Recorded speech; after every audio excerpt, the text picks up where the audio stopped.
Okay, this is my calcination slide. We are at the Alchemy Conference, so the first step of transformation is to completely shatter the old form, the old box, the old structure. Break it apart and break it into pieces. Now, this may not come as a surprise to you guys, right? Who is this a surprise for in this room?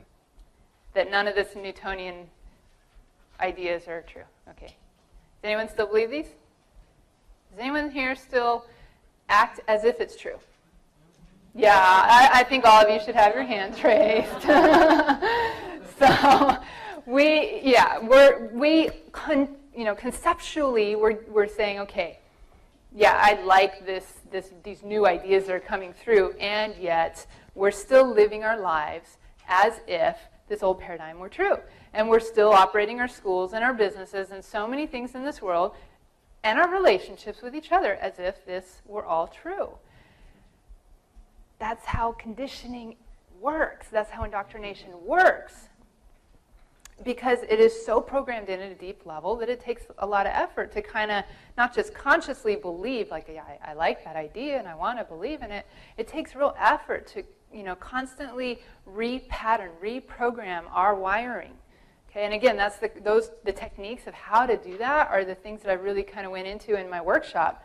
But I kind of mentioned already a little bit of the problems with some of these things. So again, the reductionism completely ignores the synergy that happens when two things interact. And systems theory today is saying that it's actually the interaction between the parts that is more crucial, because the information that they're exchanging with each other, that synergy, that interaction, is more crucial than the parts themselves. So it's the interactivity is more important that makes a whole greater than the sum of its parts.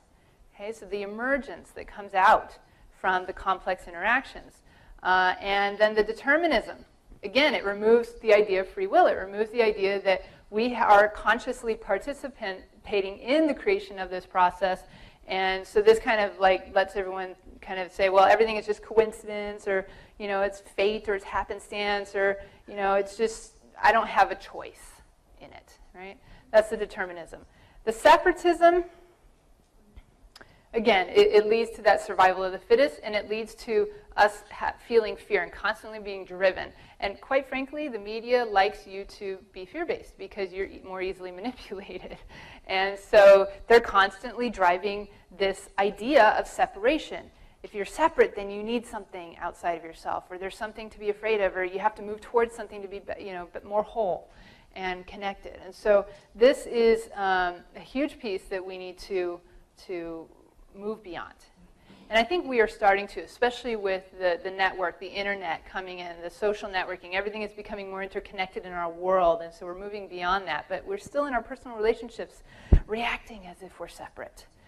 Okay, and then realism is, again, just this very materially based view of things, and it's saying that the qualities for success are going to be objectivity, and what you can, realistic thinking, and what you can gain at a material level, right? So it's materialistic. There's the greed factor that comes in there, and you have to be rational, and those are the value bases. Okay, so those are, can you guys see where those are still running a lot of the things in our world today? Yeah. Okay. All right. So how do we break free from this?